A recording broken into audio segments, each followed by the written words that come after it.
بسم الله الرحمن الرحيم لا حول ولا قوة إلا بالله العلي العظيم الحمد لله رب العالمين صلى الله على سيدنا محمد وآله الطيبين الطاهرين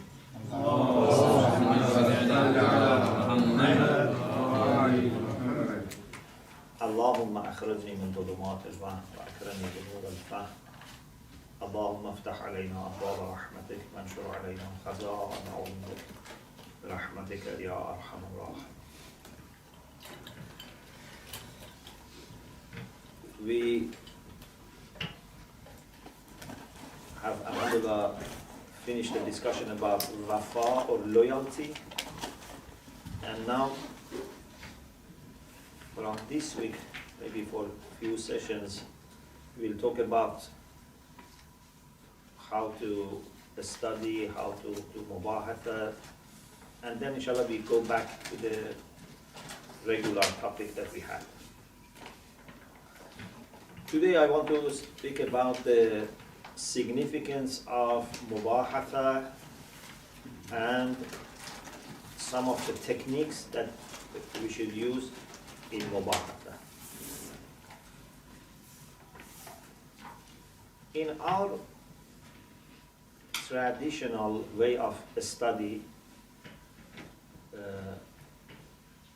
the way that we have been over centuries learning Islamic sciences, we have some techniques, some manners that are maybe exclusive. Maybe some of them exist in some traditions, but not very common nowadays in modern education. But as a whole, it seems something that is not very much available today. Maybe some of it are. For example, in our traditional way of learning, the relation between teacher and students is very, very special relation. There is intimacy, but also maximum respect. So sometimes students love their teachers more than their own parents. Okay? Sometimes their teachers become their role models. There is love, there is respect, but unfortunately we see this is not very much emphasized on, or even it's not important in modern way of education. So people treat their teachers just as a classmate or as a friend, and they call them with, small names, they can, even make fun of their teachers. They can talk a bad way in the absence of teacher.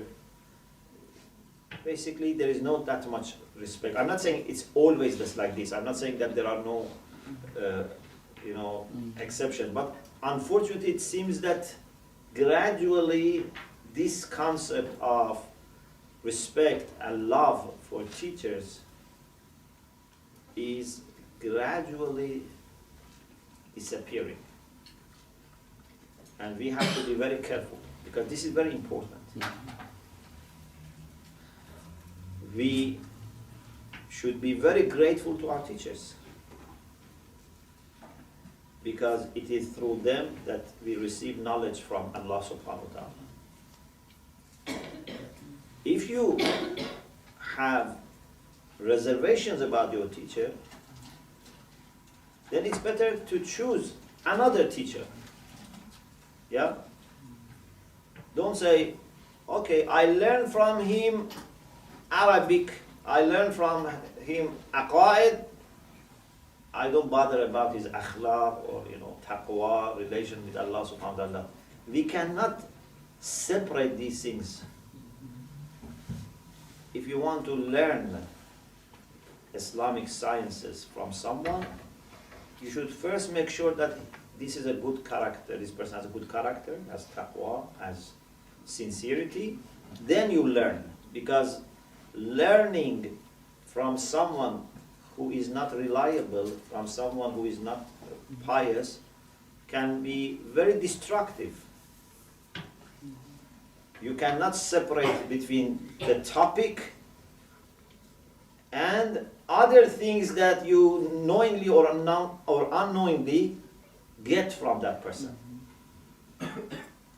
Because when two people interact, their interaction is not limited to the words which are said.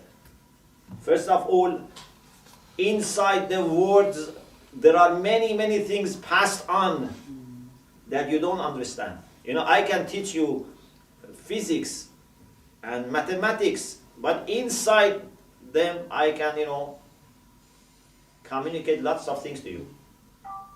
If you are clever, you may understand. If you are not clever, you may not understand. Many things, ideas, many of my own ideas, I can pass it on. Especially when it comes to religion. When it comes to humanities, these are sciences that you have great opportunity to pass on your message inside the words.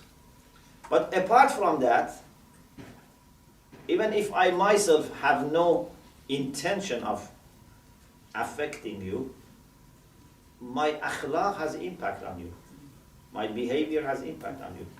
Maybe I don't notice anything, you don't notice anything, but our souls interact. So it's very important to choose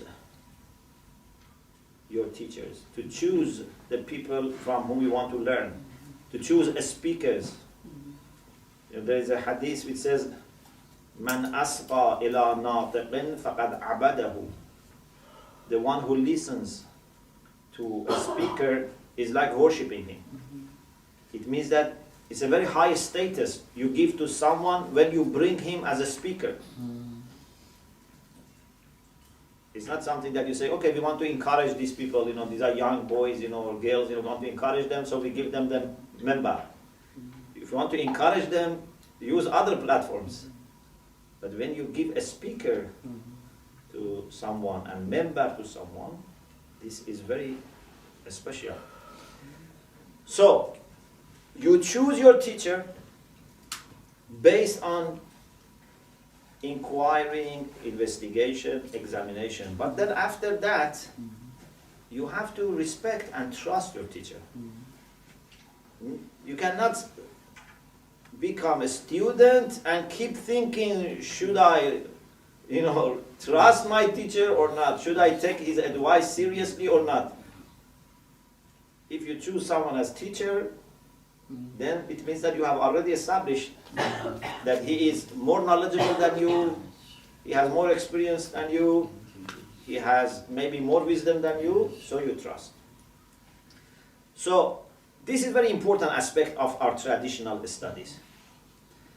And sometimes you see a very strong unity is established between teachers and students, that they really become like one unit. If you look at, for example, Imam Khomeini and his students, you see his students were prepared to die for the causes that Imam Khomeini had. They were ready to go through torture, through exile, everything, because they knew that this man is a man who speaks for the sake of Allah subhanahu wa ta'ala. Is a man that is wise, is knowledgeable, is pious, and also understands. This is also important, that he understands the situation. So, there was great love between the students and Imam. And of course, Imam also had love for them. But this is not only Imam Khomeini and the students. Many are like this. There are ulama who themselves have become marja'. But whenever they speak about their teachers, they have great respect. They become very sad when they think of the death of their teachers. They think that whatever they have, they owe to their teachers. So this unity is very important. Even something which is, I think, very beautiful is that in our traditional way of studying, part of your recognition comes from your teacher. For example, nowadays, normally they say, for example, what qualifications you have. People normally say, for example, I have PhD, I have master, and I have from this university. They rarely mention, for example, I have studied with this person. Why? Because individuals are not very important. Normally you have many different teachers, and maybe one teacher you have studied with him for example, was your supervisor, so you have spent more time with him, but you are not that much affected by his personality. Unless he is a person who is a worldly renowned person, then you may say, I have studied with this person. But in our tradition, you stay with a teacher for some time, for some years, and then somehow your belonging to that circle becomes part of your identity. So if you want to introduce yourself, you say, I'm a student of so-and-so. So that gives an idea to people that what type of training you have gone through, what type of depths you have based on your teacher. Of course, sometimes people cheat here. So maybe they saw once one person say, I was a student of so-and-so. But this is misuse. Otherwise, those who are really learned, they always feel in debt to the teacher, and they try to keep this association in place. In dunya, you are proud of being a student of that person. In akhirah, inshallah, you will benefit from also shafa'ah of that teacher. So this is a very important aspect, this respect. The other aspect which is very important is you study because you want to study. There is no force. Even in the past, even in our time, to some extent, but more so before us, we didn't have any registration. You decide, for example, I go to this lesson, I take 2 lessons or 3 lessons every day or 4 lessons, how much I study, how much I teach. No one is even registering you. It's your own motive. Even in the past, we didn't have formal exams. Only sometimes we had exams. For example, if someone wanted to be taking some shahriya, some monthly payment, or if they wanted to upgrade, sometimes there were some exams. But people were studying by themselves. And this is very important. As soon as, unfortunately, registration takes place, exam takes place, marking, and this type of thing, there is a worry that then people may lose their motive. So, for example, alhamdulillah, it's not the general the case, but sometimes it happens. For example, say you can have every semester, for example, 2 absence. Then some people say, okay, so I have right of being absent for 2 sessions. This is not right. It's not the right that you have. This is a tragedy that you are absent for 1 session. Okay? So the motive was coming from inside. Even sometimes you had to persuade your parents, to get permission to go to Hawza. You had to, go through lots of difficulties in order to study. So this is also very important. The personal motivation is very important. And if someone does have this, he would study day and night, holidays and weekdays, summer or other seasons. As soon as you get opportunity, you should study, because this is the way you have decided. When you decide to do something, do it with all your heart, wholeheartedly. Yeah? Allah subhanahu wa ta'ala says, Ya Yahya khudh al-kitabah biquwwah. Khudhu ma ataynakum biquwwah. When Allah gives you something, take it and hold it with strength. If you, for example, Allah gives you a child, you cannot, be careless about your child. Now that you have a child, you have to be fully responsible. Take it seriously. If Allah has given you opportunity for a study, take it seriously. There is no middle way. Say, I want to study, but I want also to be relaxed. Doesn't work. You have to take it seriously. It's like, for example, when you drive. When you drive, you cannot, say, I want to be careless. I just want to drive. And I don't want to think about it. I don't want to concentrate on driving. Then you may kill people. You may kill yourself. So in the case of knowledge, it's very important to be dedicated to study wholeheartedly. Keep that personal motive always there. Not to forget our initial intention. This is also a very important thing. Sometimes we start with good intention, but gradually we get used to doing things and we forget why we are doing them. We go, for example, for Hawz with pure intention of learning and getting closer to Allah subhanahu wa ta'ala by the way of teaching and learning and practicing. Then gradually it becomes a habit. People do different things. I have my habit of going to Hawz. I want a job, for example. I want to be busy. This should not happen. Every year we should have better understanding of our intention.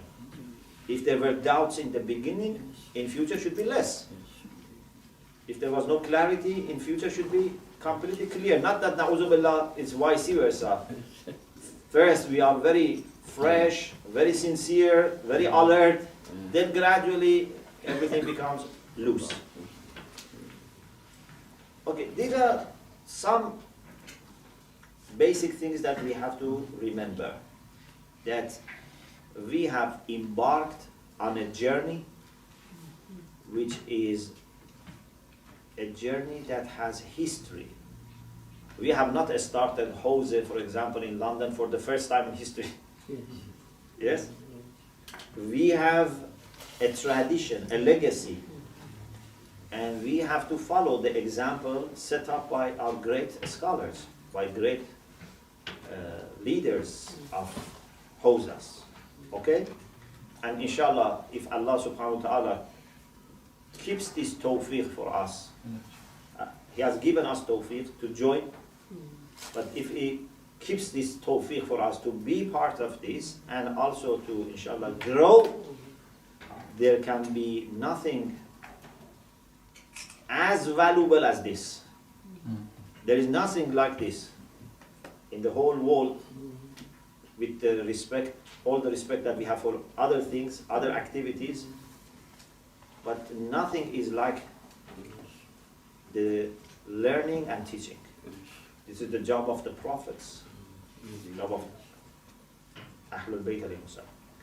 Okay, one of the things that we need to remember is that this type of learning needs fellow travelers, fellow learners.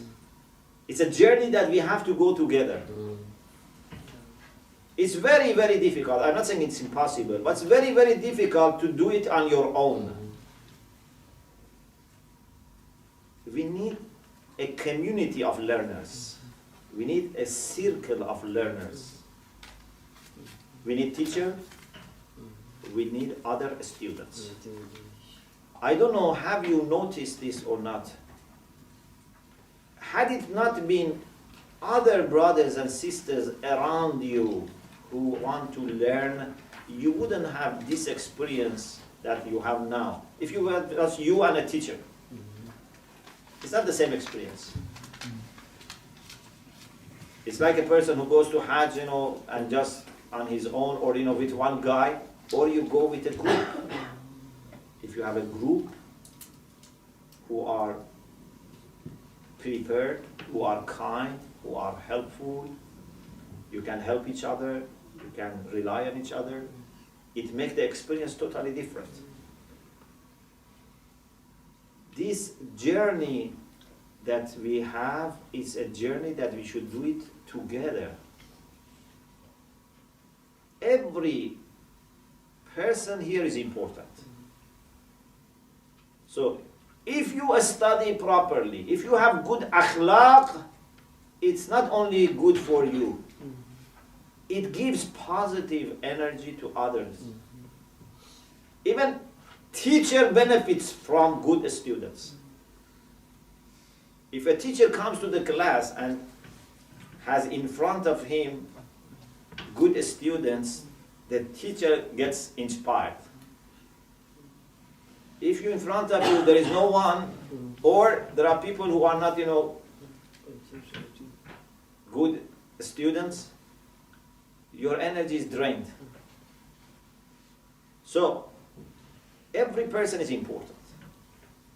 So, inshallah, when you study, when you keep, for example, doing your homework assignments, exams, you are punctual, have this intention that not only I want to study properly, but also I want to be a good example for other people. I want to give good, energy to other people. I want to encourage my teachers. I want to encourage the admin, because in this way you can help them. And if you don't study, tell yourself, I am wasting my own life. I am betraying my parents and family. I am betraying my teachers and admin. I am giving bad name to all Hausa people. Remember all these things. So, this is something that we do as a team. When we reflect on teachings of Ahlul Bayt alayhimus salam, we find that there is great emphasis on Mudhākaratul ʿIlm. One of the things which is very important is Mudhākaratul ʿIlm. Mudhākara means you remember something and remind your friend. He remembers something and reminds you. Mudhākara is bāb al-mufā'ala. Okay, bāb al-mufā'ala yadullu 'ala al-musharaka. Okay, means they keep reminding each other. What does it mean? It means that when we are alone, we tend to forget. Yes? Human beings easily forget things. But when we have other people to remind us, then inshallah we can be saved from forgetfulness. Because the greatest danger comes when we are heedless. Nisyan and ghafla, forgetfulness and heedlessness, these are two destructive things. So Mudhākaratul ʿIlm is very important. Let me read for you some hadith. One hadith is in Bihar al-Anwar, Allāma Majlisi in the first volume quotes this hadith from Rasulullah sallallahu alaihi wasallam.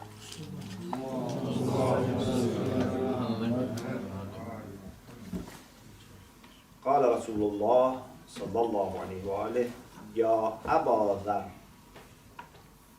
أو أبا ذر الجلوس ساعة عند مذاكرة العلم. If you sit for a while, ساعة, this for a while doesn't necessarily mean 60 minutes because in the past they didn't have this way of dividing time. If you sit for some time for مذاكرة العلم, for scientific discussion, okay, something on Akhlaq, on aqaid, on tafsir, these things. أحب إلى الله من قيام ألف ليلة. This is more loved by Allah subhanahu wa ta'ala than keeping 1,000 nights awake and doing ibadah. What type of ibadah? يصلى في كل ليلة ألف ركعة. If you keep awake and every night say 1,000 rak'ah of prayer. So Mubāḥatha, when you discuss with your teacher or with your friends something, it's better than 1,000 nights of ibadah if you manage to do 1,000 rak'ah in every night. This is not to underestimate ibadah. It's very important if someone, even spends 5 minutes during the night doing ibadah. It's magnificent. But the value of this is so high that you cannot measure it with that. Of course, if someone does Mubāḥatha and ibadah, that's much better, yes. Then Rasulullah said,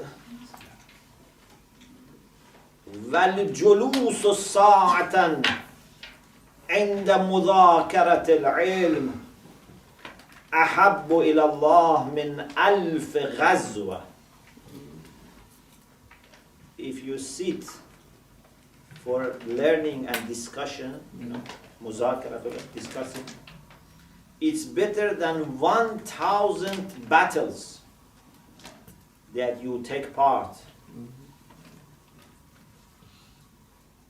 There are many soldiers in the world, but if there is no knowledge, there is no orientation, they can just be used in order to do mischief. If there is no knowledge, there is no understanding. The greatest battle is battle against jahl, against ignorance, against shaitan, against nafs ammarah. And the people who spend time and energy and life on learning, these are the people who are heroes. وَقِرَاءَةِ الْقُرْآنِ كُلِّهِ. Even it's better than reciting the entire Quran. If there are two people, one of them says, I have to do my Mubāḥatha. Now, from 10 to 11 in the morning, or 5 to 6, I have Mubāḥatha. Another person says, I have to read the entire Quran. It takes me, 20 hours then. Rasulullah says, Mubāḥatha is more loved by Allah subhanahu wa ta'ala. Of course, this is not to underestimate recitation of the Quran. That must be done. But this is to tell people, take this also seriously. Abu Dharr was surprised. قال يا رسول الله مذاكرة خير من قراءة القرآن كله. Is this kind of discussion better than reciting the entire Quran? We say Khatm al-Quran, to recite the entire Quran. فقال صلى الله عليه وآله يا أبا ذر الجلوس ساعة عند مذاكرة العلم أحب إلى الله من قراءة القرآن كله 12,000 مرة is better than reciting Quran 12,000 times. Because these are two different things. And you cannot compare these two. When two things have different qualities, then you cannot compare them. No matter how many ibadah you bring without knowledge and knowledge, ibadah without knowledge cannot be compared to knowledge. عليكم بمذاكرة العلم. You must do مذاكرة. فإن بالعلم تعرفون الحلال من الحرام. It is by knowledge that you understand what is halal, what is haram. يا أبا ذر الجلوس ساعة عند مذاكرة العلم خير لك من عبادة سنة صيام نهارها وقيام ليلها. Mudhākarat is better than worshipping for 1 year when you fast every day and keep awake and do ibadah every night. It is not like Mubāḥatha. If you study A'mal of Laylatul Qadr, Sheikh Abbas Qummi in Mafatih al-Janan, he says the best amal in Laylatul Qadr is Mudhākaratul ilm. It's the best amal. Discussing. It can be with a teacher, with a scholar, or can be few learners together. Then Rasulullah said, وَالنَّظَرُ إِلَى وَجْهِ الْعَالِمِ خَيْرٌ لَكَ مِنْ عِتْقِ أَلْفِ رَقَبَةٍ. If you look at face of alim, is better than freeing 1,000 slaves.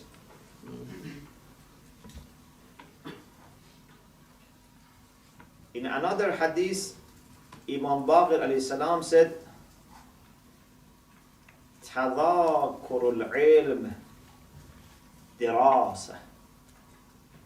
To discuss knowledge is studying.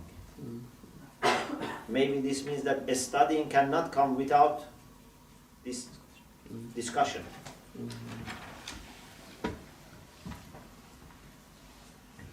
There is another hadith which is very beautiful hadith. I think once I mentioned some of these hadiths in last year, that Amir al-Mu'minin alayhi salam says, I heard from Prophet, طَلَبُ الْعِلْمِ فَرِيضَةٌ عَلَى كُلِّ مُسْلِمٍ. Learning is obligatory. Then hadith continues and says, فَاطْلُبُ الْعِلْمَ فِي مَظَانِّهِ.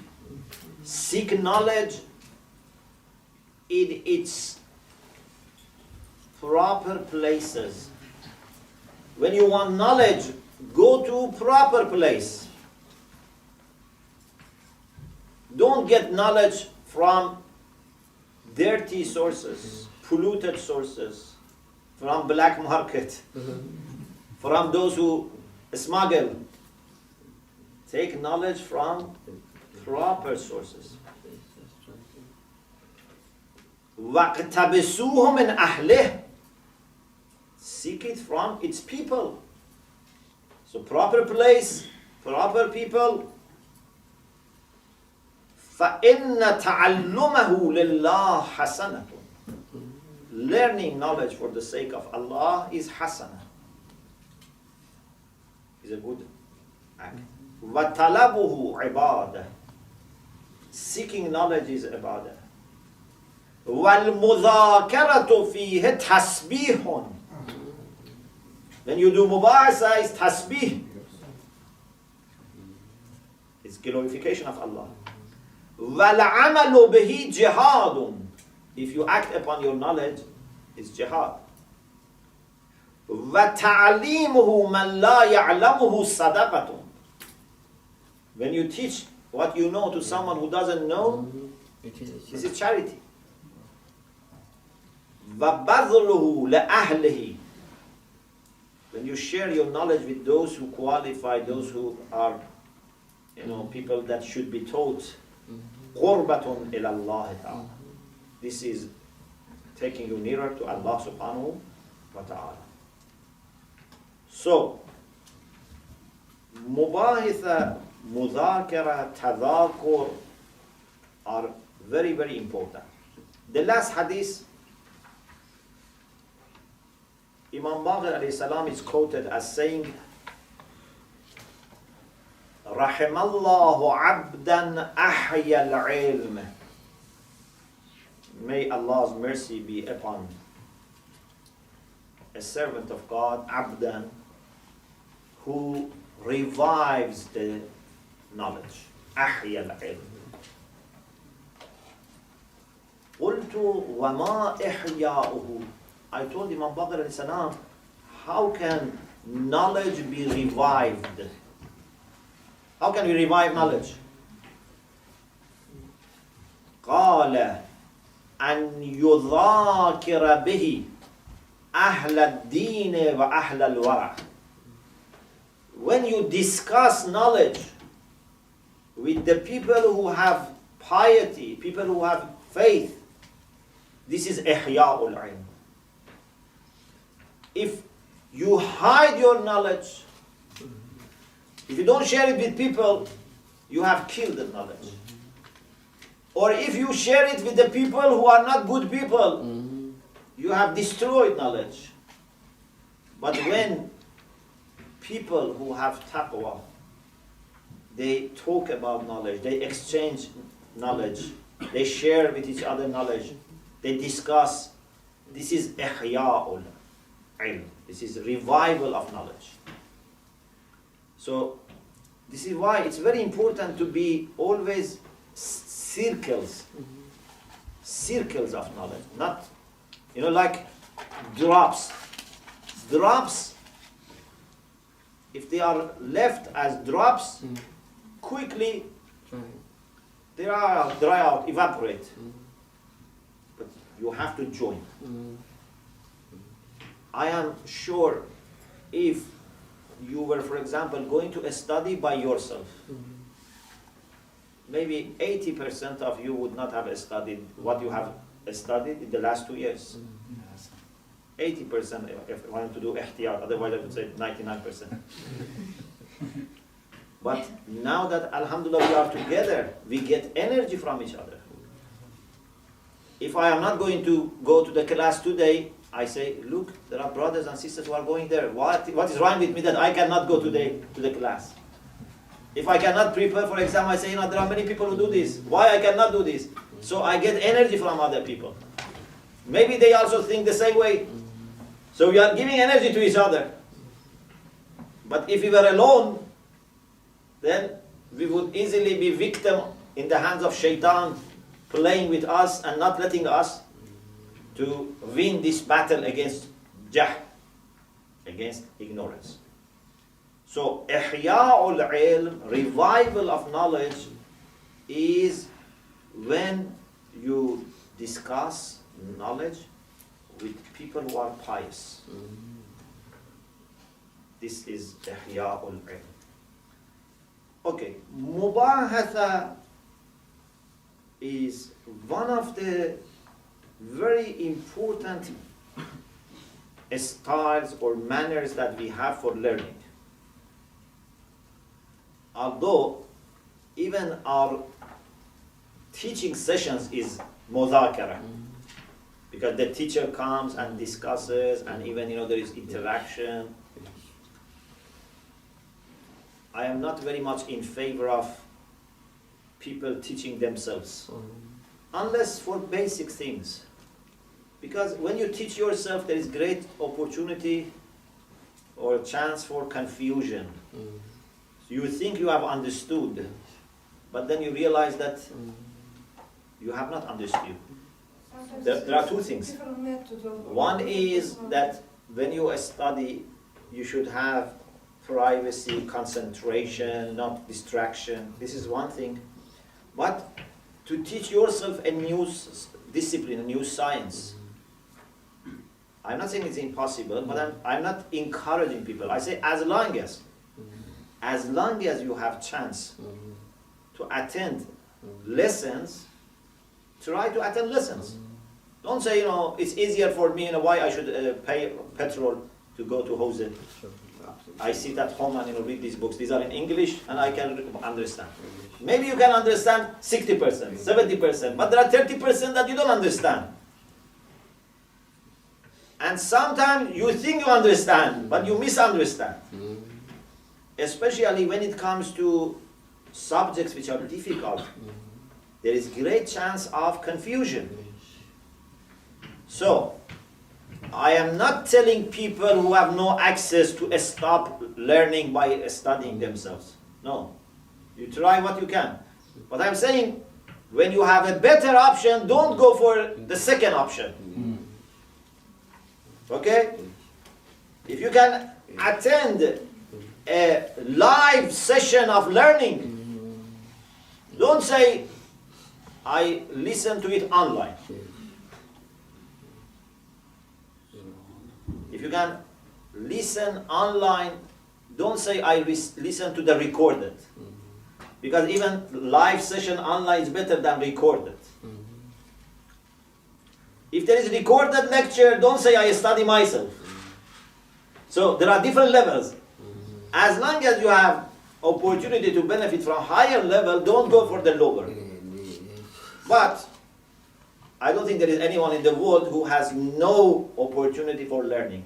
The minimum is that you can read books, you can listen to the lectures. Alhamdulillah, now many lectures are online. But when you have a better option, don't go for the second option, especially for learning. So, attending sessions of teaching is very important. Okay? There is great barakah on this. Sometimes, you say, Baba, I can, for example, sit at home and study these few pages, half an hour, 1 hour. But it takes me 1 hour driving or, taking bus, 1 hour coming back. I'm spending time, money. But these are not the same experiences. Someone who attends a session, someone who just at home, reads or listens to the lecture. The experience is totally different. The amount of exposure that you have to knowledge in a live session is not the same. This is for every subject, for any teacher. But when it comes to Islamic subjects, it's even more. Because now, if your teacher is a person who is good, so you can benefit from his akhlaq, you can benefit from his wisdom, you can, benefit other things. Sometimes you get energy, you can get light, you get hope, you can get lots of things. Even when you go to a group of mu'mineen, your other problems can be solved. Imagine a person who goes to these majalis of learning, then he would not get, or she would not get depressed. If he has worries, stress, other things, it becomes less and less. So, it's very important to attend these sessions of learning. But it's not enough to just take lessons. Say, okay, I want to learn, for example, aqaid, kalam. I take tens or hundreds of lectures. This is not enough. You have to grasp. Even most intelligent people, even the people who have great memory and intelligence, they cannot rely on just listening once in the class. You need to review. Review is very important. If you study just once, even maybe, for example, then later, for example, with few hours, you can even pass exam. But this doesn't mean that you have learned. Passing exam is something, learning is another thing. Sometimes, even in, multiple choice exams, people just, luckily maybe they passed the exam. Or even with, short essay exams, people sometimes manage to write something, but this doesn't mean necessarily they have understood. This is why, for example, we only have, like certification in the traditional way when a person has studied with someone for several years. Someone who has studied someone for several years, then he said, now I certify that he's mujtahid. I certify that he's a scholar. Not just by taking, exams, and getting, some marks. Anyway, passing exam is not enough. Attending lectures is not enough. We need review. We need also to discuss, to have Mubāḥatha.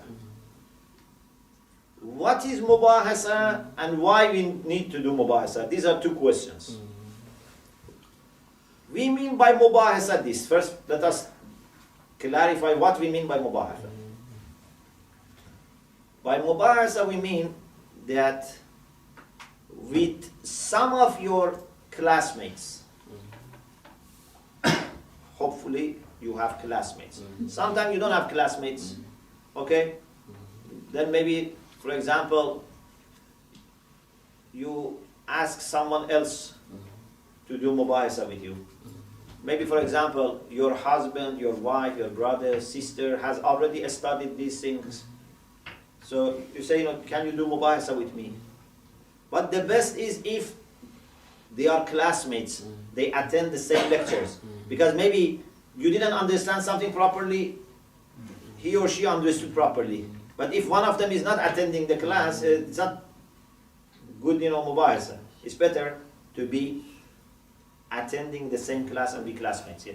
Certainly, if it is possible to listen again to the recorded lecture, that is also very good. Because the first time you get main ideas. The second time you get details. Some people in the first time, they just get the jokes. Nothing else. Only jokes remains in their mind. But good students take the main ideas. But the second time you go into details. So it's very good to listen. But Mubāḥatha is still needed. Even if you listen 2 times, 3 times, Mubāḥatha is very important. So you should have a partner for Mubāḥatha. Can be 1 person, can be 2. I think 3 is good size. 4 is also possible, but 5, 6 maybe becomes difficult. Because it's 5, 6, then there is no enough chance for them to present, to interact. So maybe good size is 3 is the best maybe. And 4 is okay, but 5 seems to be more. Unless, for example, there are people who don't have partners, they say, I don't have anyone to discuss, can I join you? That's another issue. But 3 I think is very good size, and 4 is also reasonable. And it's better to be your classmates. But if there's not classmates, someone who has already studied also is okay. Even if you don't want, you don't have anyone, you should have Mubāḥatha. I am of course exaggerating. Even if it is with an animal. I don't know if you have heard the story of Akhfash. Yes. Akhfash had a goat. And he was doing Mubāḥatha with his goat. Who's Akhfash? Akhfash is a famous scholar of Arabic language. So, نعم. When you're going to listen to and sometimes when someone only listens and doesn't answer, says a goat of Akhwash. So, when you have this practice of presenting, even if it is to an animal, still it's good for you.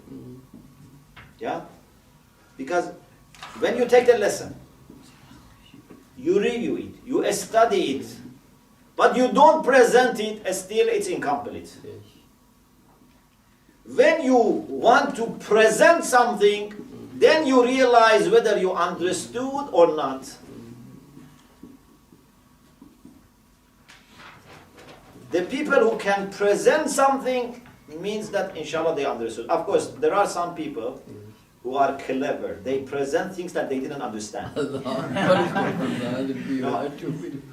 I know there are people who can do this. Oh my God. But They're lawyers. But this can happen with goat, but not with a classmate who is clever. The classmate brings questions and then shows that you didn't understand. But the person who has not, been to the class, sometimes you say something and they think you understood. But teacher cannot be deceived, and classmate cannot be deceived for a long time. Maybe 1 session, 2 sessions you can deceive your classmate, not for a long time. So, you should present. Even if you are alone and there is no one, at least present it. Okay? 5 minutes, 10 minutes, 20 minutes, repeat for yourself the idea. So, if I study, I take notes, okay? And then I close my book. If there are notes, just some bullet points, few words, and then I start presentation. If I manage to do the presentation without, reading everything, again, then it shows that I have understood. Okay? But if I need to read again, or I see that I cannot explain, there is, gap in my arguments, there are things missing, then that's the problem. But the best time to understand the problems is when you have people who are serious with you. If you do presentation for yourself or for a goat, there is a chance that you can be very fluent and fast. Yes. But someone who has been to the class and has listened, then he doesn't need to be actually better than you. Indeed. But you may miss something, he also may miss something, but normally they don't miss the same thing. You miss something, he misses something else. So in this area you help him, in another area he helps you. Okay, or she helps you. So Mubāḥatha is, you have 2, 3, 4 partners, and then you study. So for example, you cannot have Mubāḥatha as soon as the class finishes. Indeed, yeah. It should be before the next class. Indeed. Possibly. If it is not possible, at least, for example, every 2 sessions, 1 Mubāḥatha. But it's better if for every session you have Mubāḥatha. Before the next session, you have Mubāḥatha. You take the lesson, you study, you review, you prepare yourself, then you go to Mubāḥatha. And you should take Mubāḥatha seriously. Not go with pyjama to Mubāḥatha and, relax and lie, then, Mubāḥatha should be serious. Okay? Well dressed. Even if you are in dorm, you should be well dressed, sit properly, as if it's a formal session. On time. Unfortunately, sometimes people come for Mubāḥatha, then half an hour they talk about other things. They waste their time. Mubāḥatha is about the subject. When we finish, Then you can talk. if you have time, you can then talk about other things. Not talk first about other things. So, we go to the meeting on time, prepared, well dressed, very formal. Then one person should become the teacher. Other people listen. This can be by, for example, either deciding in advance, or it's better to be decided in the meeting. Because if you say to people that, okay, first week you are responsible, second week you are responsible, then people may not prepare themselves for other sessions. So it's better that they all come prepared and thinking that maybe I have to do this. Even if you have done last week, maybe again this week. So you can draw like Quran. Yeah. For example, open the book and, for example, say if this number comes, it's you, otherwise it's me, or, there are many different ways, of making this random, even if it is 2 sessions, 3 sessions successively, so that everyone comes when he's prepared. If someone comes and is not prepared, you can question him, then you can blame him, then maybe you can fix penalty. That you didn't study, so next time you bring ice cream. Next time you bring something, some fruits. Next time you clean the room if you are door, you have to take my term. If the other person is lazy, so you have to discipline. So this is has to be very serious. So one person randomly is decided, he starts presenting as a teacher. And you should respect him. Now that he is teacher, you should respect. Don't interrupt him. Let him be able to teach. But you can ask questions. You can say, I think this is not what was, you are making mistake. You can discuss. So this is a brief explanation of the style of Mubāḥatha. But few things have to be observed. One is that in Mubāḥatha, we should not try to prove that I am right, you are wrong. Unfortunately, sometimes, especially in the beginning, you find that people just want to say that I understood, and they want to defend themselves. So if the other person says, the teacher said like this, or you didn't understand this, then he doesn't accept. And sometimes even in their heart they know they are wrong, but they don't want to admit. They keep insisting. This is bad. The niyyah is to understand.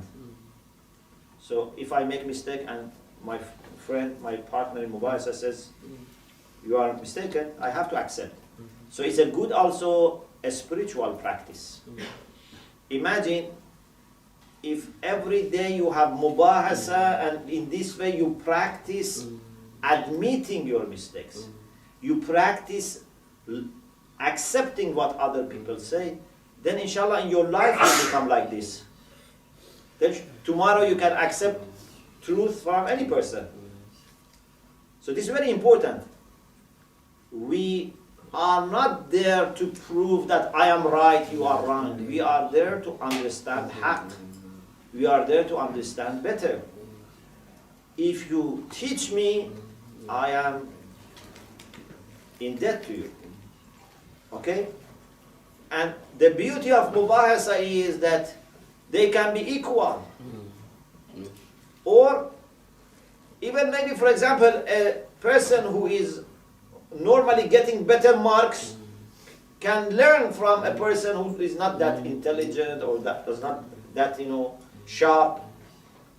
It doesn't matter. I need to understand.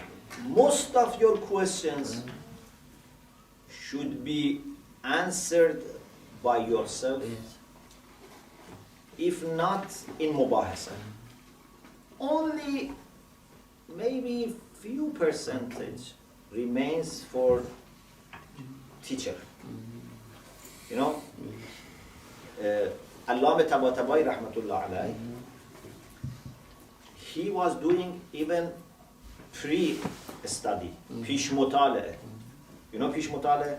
Advanced in the sense that before going to lecture,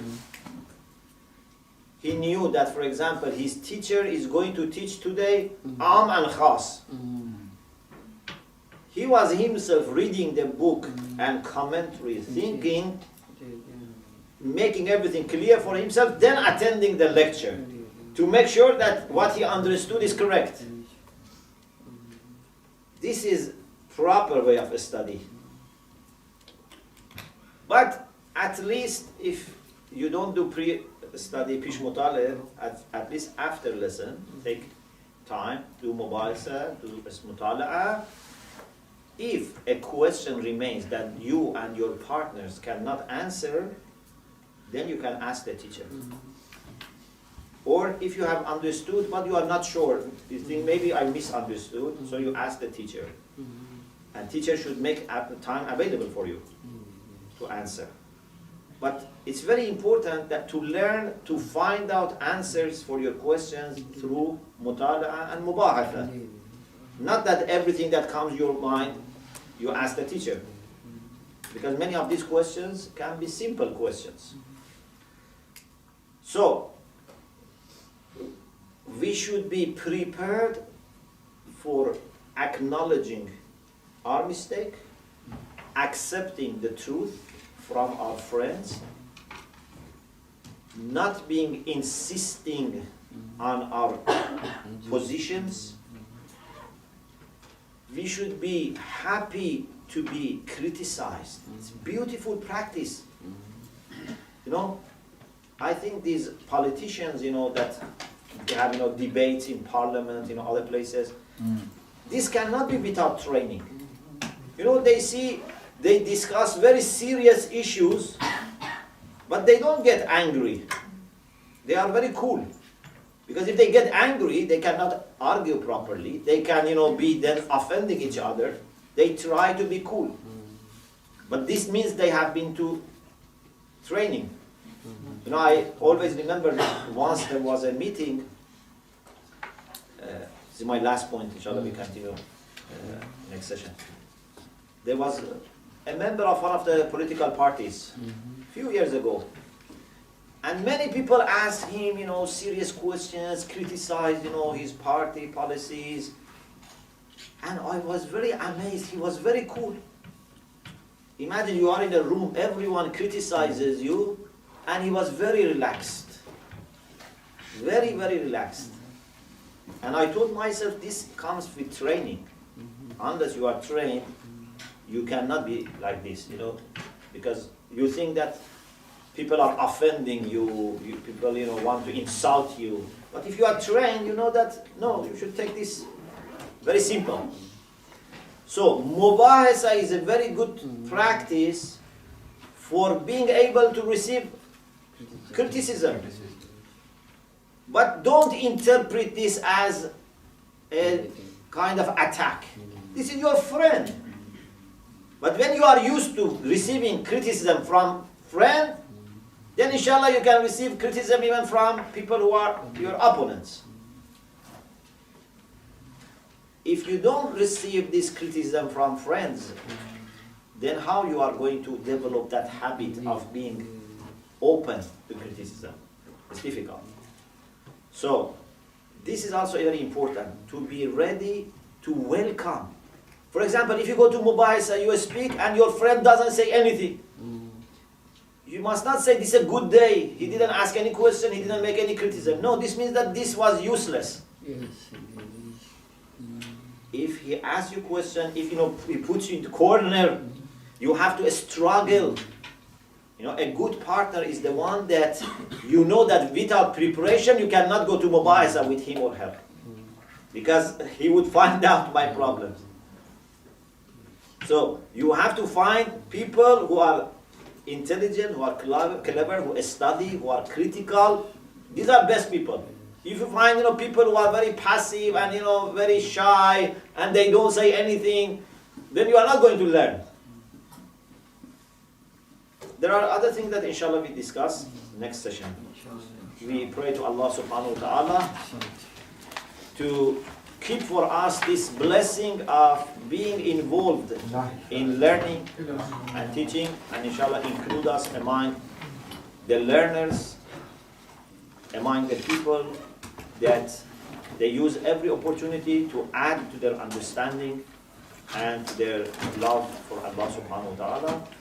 And we also ask Allah subhanahu wa ta'ala to make all our ulama, all our scholars, inshallah, with Muhammad and all Muhammad, with maximum mercy, maximum inshallah light. وآخر دعوانا أن الحمد لله رب العالمين.